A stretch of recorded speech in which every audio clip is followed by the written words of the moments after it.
अस्सलाम वालेकुम, मेरा नाम वसीम मलिक है। आज तारीख है 23 अक्टूबर 2024। 26वीं आइनी तरमीम के बाद पाकिस्तान के 30वें चीफ जस्टिस की तकर्री का जो अमल है वो मुकम्मल हो चुका है और जस्टिस याहिया अफरीदी 26 अक्टूबर को चीफ जस्टिस पाकिस्तान बनेंगे। मगर इस सारे तनाजुर में इस वक्त सुप्रीम कोर्ट ऑफ पाकिस्तान से कुछ इस्तीफ़ों की खबरें सामने आ रही हैं। तो उन इस्तीफ़ों की खबरों में क्या सदाकत है और उसके साथ साथ आज का जो दिन गुजरा है सुप्रीम कोर्ट ऑफ पाकिस्तान में वो इंतहाई गैर मामूली था। कमरा अदालत से जब जजेस फारिग हुए हैं तो उसके बाद जजेस ब्लॉक में इंतहाई गैर मामूली मुलाकातें हुई हैं। चीफ जस्टिस काजी फजीसा की अहम तरीन मुलाकातें हुई हैं। नामजद चीफ जस्टिस याहिया अफरीदी ने तमाम जजेस से अहम तरीन मुलाकातें की और उसके बाद जस्टिस मंसूर अली शाह, जस्टिस मुनीब अख्तर और जस्टिस अतर मिनुल्लाह ने भी कुछ अहम तरीन मुलाकातें की हैं। तो इस सारे तनाजुर में आज का दिन सुप्रीम कोर्ट ऑफ पाकिस्तान में कैसा गुजरा, क्योंकि गुज़श्ता वीडियो में मैं आपको बता चुका हूँ कि जो कमरा अदालत की सूरत हाल थी, जजेस की बॉडी लैंग्वेज क्या थी, बिलखसूस जस्टिस मुनीब अख्तर और जस्टिस मंसूर अली शाह और जस्टिस याहिया अफरीदी और उनकी अदालतों में क्या कुछ हुआ, वो गुज़श्ता वीडियो में तफसीलन आपके सामने रख चुका हूं। मगर जैसे ही कमरा अदालत से जजेस फारिग हुए और उसके बाद से लेकर शाम तक इंतहाई गैर मामूली सूरत हाल जिसे मैं कह रहा हूं वो क्या थी और इस सारे मामले में इस्तीफों की जितनी सदाकत है वो तमाम जो तफसीलात हैं आज की इस वीडियो में आपके सामने रख देता हूं। सबसे पहले हम बात कर लेते हैं इस्तीफों की खबरों के हवाले से और फिर मैं आपको बताऊंगा कि मुलाकातें जो हैं वो कहाँ क्या क्या हुई। लेकिन जो इस्तीफों की खबरें हैं वो दो किस्म की चली। सबसे पहले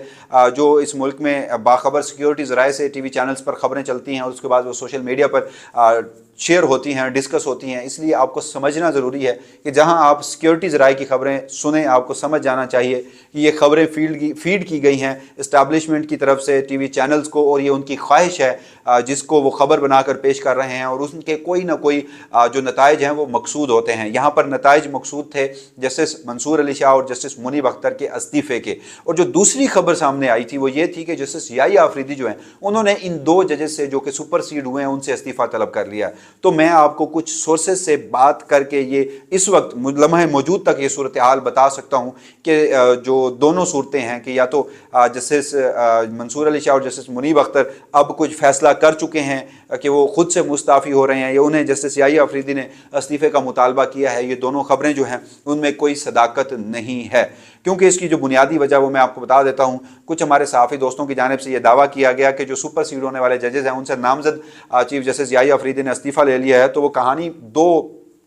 जो जुलाई 2024 की तारीख गुजरी है तब की है, जब जुडिशल कमीशन ऑफ पाकिस्तान में किस तरह का सिनेरियो सामने आया था कि जब लाहौर हाई कोर्ट में जस्टिस शुजात अली खान जो कि सीनियरिटी में पहले नंबर पर थे और जस्टिस बाकर अली बाकर नजफी सीनियरिटी में दूसरे नंबर पर थे, उनको सुपर सीड करके तीसरे नंबर की जस्टिस आलिया नीलम को chief justice Lahore high court बनाया गया था। तो वहाँ पर जस्टिस याहिया अफरीदी का ये मौक़िफ़ था कि अगर आप एक जज को चीफ जस्टिस पाकिस्तान नहीं समझते कि वो बनने की अहलियत नहीं रखता, आल्दो के उसके कॉन्सिक्वेंसेज उसका कुछ और थे, कुछ जजेस पर अख्तियारात का नाजायज़ इस्तेमाल, उस तरह के कुछ इल्ज़ामात थे और कुछ जजेस पर करप्शन और दीगर मामलात के इल्ज़ामात थे। तो दो जजेस को जब सुपर सीड किया गया तो जस्टिस याहिया अफरीदी समझते हैं कि जो चीफ जस्टिस होता है वो जजों में से एक जज होता है। तो अगर एक शख्स जो है वो चीफ जस्टिस बनने की अहलियत नहीं रखता तो फिर वो जज भी नहीं रहना चाहिए। यानी उनकी ये राय जो है वो 2 जुलाई 2024 की है, जब लाहौर हाई कोर्ट की बात हो रही थी। इसे सुप्रीम कोर्ट के इस तनाजुर में देखा जाना वो सरासर गलत है, क्योंकि इस बात में कोई दो राय नहीं कि जस्टिस मंसूर अली शाह और जस्टिस मुनीब अख्तर जो हैं वो कॉन्स्टिट्यूशनलिस्ट हैं, वो एक ऐसे आईनी जज हैं जो इस वक्त लम्हे मौजूद में हमारी जुडिशरी में नहीं है। तो उनका रिज़ाइन देना या उनको खुदे लाइन लगाना, उनको सुपर सीड करना, ये बदकिस्मती से हमारी अदलिया के ऊपर नुकसान है, मुल्क पाकिस्तान का नुकसान है। वही बात जो इस मुल्क की इस्टेब्लिशमेंट चाहती थी उसमें वो कामयाब हुई। तो जस्टिस याहिया अफरीदी की बुनियादी तौर पर वो राय ली गई है और आज के रोज़ों से खबर बनाकर पेश करने की कोशिश की गई है। अब आ जाते हैं दूसरे नंबर पर। सबसे पहले मैं जस्टिस याहिया अफरीदी का जो एक शख्सियत है वो आपके सामने रख दूँ। बहुत सारे ऐसे लोग जो जस्टिस याहिया अफरीदी के साथ काम कर चुके हैं, कोई काम कर रहे हैं, उनके ज़माना वकालत से लेकर पेशावर हाई कोर्ट का जज, फिर पेशावर हाई कोर्ट का चीफ जस्टिस, फिर सुप्रीम कोर्ट का जज, वो ये कहते हैं कि जस्टिस याहिया अफरीदी एक स्ट्रॉन्ग और एक इंडिपेंडेंट जुडिशियल एडमिनिस्ट्रेटर नहीं हो सकते। उनकी शख्सियत में ये फ्लॉज हैं कि वो बहुत ज़्यादा स्टैंड लेने वाले जज या इंडिपेंडेंट जज, जो मैं ये हरगिज़ नहीं कह रहा कि जब वो अभी कुछ कहना कबल अज़ वक्त होता है, लेकिन मैं ये लोगों की राय बता रहा हूँ कि लोग उन्हें इंडिपेंडेंट जज उस हद तक नहीं समझते जितना जस्टिस मंसूर अली शाह जो हैं उनको समझा जाता है, जस्टिस मुनीब अख्तर को समझा जाता है। और उनकी दीगर शख्सियात के बारे में, उनकी शख्सियत के दूसरे पहलू अगर देखें तो उनके बारे में ये बताया जाता है कि वो बतौर ह्यूमन बीइंग एक ज़बरदस्त इंसान हैं। उनकी जो वज़ादारी है उसकी मिसालें दी जाती हैं। तो ये उनकी शख्सियत का एक पहलू है। मगर अगेन मैं अब किसी भी उस ऑप्टिमिज्म की उस हद तक नहीं जाऊंगा कि जस्टिस याहिया अफरीदी जो हैं वो इन दो जजेस के साथ जिनको सुपरसीड किया गया है उनको साथ मिलाकर सुप्रीम कोर्ट ऑफ पाकिस्तान चलाएंगे, क्योंकि 26वीं आईनी तरमीम उस ये इस्टेब्लिशमेंट का ब्रेन चाइल्ड था और उन्होंने ही इस मकसद को हासिल किया। मकसद जो है वो जस्टिस मंसूर अली शाह और जस्टिस मुनीब अख्तर को एक तो ये मैसेजिंग देनी थी कि अगर आप हमारे मुफादात के खिलाफ जाकर आइन और कानून के मुताबिक कोई आज़ादाना फैसला देंगे तो फिर आपके साथ यही सूरत हाल होगी, और उसके साथ साथ पूरी जुडिशरी को एक मैसेजिंग देना थी कि अगर आपने भी इस तरह की जुर्रत की तो फिर दो मिसालें आपके सामने हैं कि इस मुल्क के दो सीनियर तरीन जजेस को हमने साइड पर लगा दिया। तो फिर वही इस्टेब्लिशमेंट जो है वो अगर जस्टिस याहिया अफरीदी के नाम पर इत्तफाक करती है तो कहीं ना कहीं पसे पर्दा कोई मुलाकातें, कोई गारंटियाँ, कोई एक दूसरे को एतमाद में ले जाना या कोई कमज़ोरी वो तो लाजमी कहीं ना कहीं होगी। बहरहाल ये जो अभी ऑब्वियस है कि उन्होंने हल्फ भी नहीं लिया है, गैर ज़रूरी तनकीद हो जाती है जो अभी मैं कर रहा हूँ, कोई लोग कह सकते हैं, लेकिन जो उनकी शख्सियत के बारे में बातें थी उसको रिलेट करके मैं ये सारी चीज़ें डिस्कस कर रहा हूँ। ऑब्वियसली जब वो हल्फ उठाएंगे उसके 10-12 रोज़ 15 रोज़ या मैक्सिमम 1 महीने के बाद उनकी डायरेक्शन समझ आ जाएगी कि वाकई ही ऐसा है या नहीं। अब आ जाते हैं ज़रा जो इस सारे मामले में मुलाकातें चली हैं आज के रोज़। मुलाकातें जनाबे वाला जस्टिस याहिया अफरीदी की चली हैं। जस्टिस याहिया अफरीदी आज ऐसा रिएक्ट कर रहे थे कि जैसे वो बता रहे हैं कि आई एम द बॉस, मैं चीफ जस्टिस पाकिस्तान हूँ, और उन्होंने सुप्रीम कोर्ट के तमाम जजेस से फ़र्दन उनके चैम्बर में जाकर मुलाकातें की। काजी फाजिसा साहब से उनकी 2 मुलाकातें हुई और उसके साथ साथ अटॉर्नी जनरल ऑफ पाकिस्तान से उनकी मुलाकात हुई, और उसके बाद काजी फैसल साहब से जो 2 मुलाकातें हुई उस मुलाकात में एक तो ये भी कहा गया कि गुज़श्ता कुछ दिनों से जब से 26वीं आईनी तरमीम का जो गज़ट है उसका जो ढांचा है उसकी जो फ्रेमिंग है वो सामने आई है, तो उसके बाद कुछ बार कौंसिल्स की जानिब से और कुछ लोगों की जानिब से इस खदशे का इजहार किया जाता रहा कि काजी फैसल साहब जो हैं वो जाते जाते जुडिशल कमीशन ऑफ पाकिस्तान को रिकॉन्स्टिट्यूट करके उसका इजलास बुलाकर कोई आईनी बेंच जो है वो बनाकर ना चले जाएँ। तो इतलात ये है कि जस्टिस याहिया अफरीदी ने काजी फैसल साहब से ये दरख्वास्त की, बल्कि मुतालबा सामने रखा कि मैं अब चीफ जस्टिस हूँ, 26 अक्टूबर के बाद ये मेरा काम है, लिहाजा अब आप अपने जाने से पहले इस तरह का कोई एडवेंचर जो है वो नहीं करेंगे।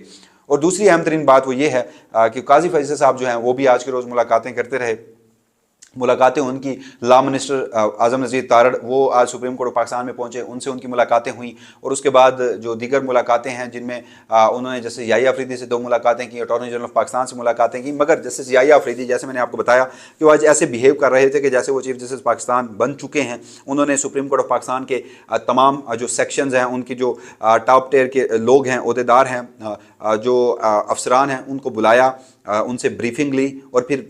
कल के रोज़ मज़ीद तफसीली ब्रीफिंग के लिए हिदायत जारी की और कल के रोज़ उनसे ब्रीफिंग भी तलब कर ली है। रजिस्ट्रार ऑफिस में भी गए, दीगर जजेस के पास भी गए, मुबारकबादों का सिलसिला वो तो ऑब्वियस है कि वो हुआ होगा, लेकिन ये जो गैर मामूली सूरत हाल तो थी सारे मामले में कि 26वीं आईनी तरमीम हो। कमरा अदालत में justice Mansoor Ali Shah, justice Muneeb Akhtar, justice Athar Mirza, justice Ayesha Malik, ये आईनी बेंचेस के बारे में आज के रोज़ जो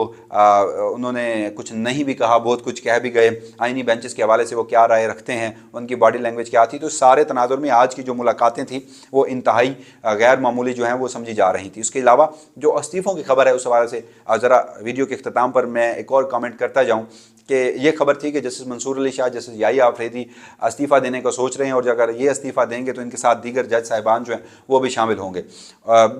मुख्तलिफ लोग, मुख्तलिफ वकला, लीगल फ्रेटर्निटी में चाहे वो बेंच हो या बार हो, उनकी जानिब से ये बताया गया कि उन्होंने इन दोनों जज साहिबान से राब्ते किए और इन्हें अपनी मैसेजिंग ये भेजी कि आप लोगों ने इस्तीफ़ा नहीं देना, आपको इस्तीफ़ा नहीं देना चाहिए। मशवरा उनका यही था, और वो कहते हैं कि आगे से एक पॉजिटिव रिस्पांस मिला जिससे वो पुरुमीद हैं कि ये इस्तीफ़ा जो है वो नहीं आएगा। ये जजेस जो हैं वो जितनी इनसे हो सकी वो आइन और कानून के मुताबिक आइन की अमलदारी के लिए फ़ैसले करते रहेंगे, अपनी स्पेस जो है वो नहीं छोड़ेंगे, इस्टेब्लिशमेंट का जो मोटिव है वो अचीव नहीं होने देंगे। तो इस सारे मामले में जस्टिस मंसूर अली शाह, जस्टिस अतहर मिर्ज़ा और जस्टिस मुनीब अख्तर, इन्होंने भी कुछ मुलाकातें की हैं। इन्होंने ये 3 जजेस जो हैं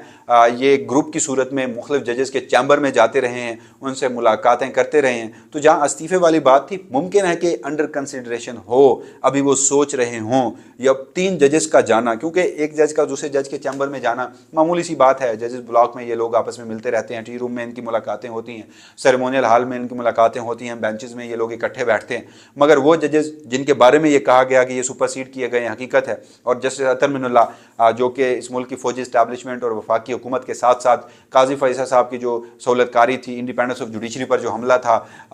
जो उसके साथ साथ 8 फरवरी के इलेक्टोरेट पर जो हमला था उसके ऊपर जो आवाज़ उठाते रहे हैं, तो वो भी इन जजेस के साथ थे।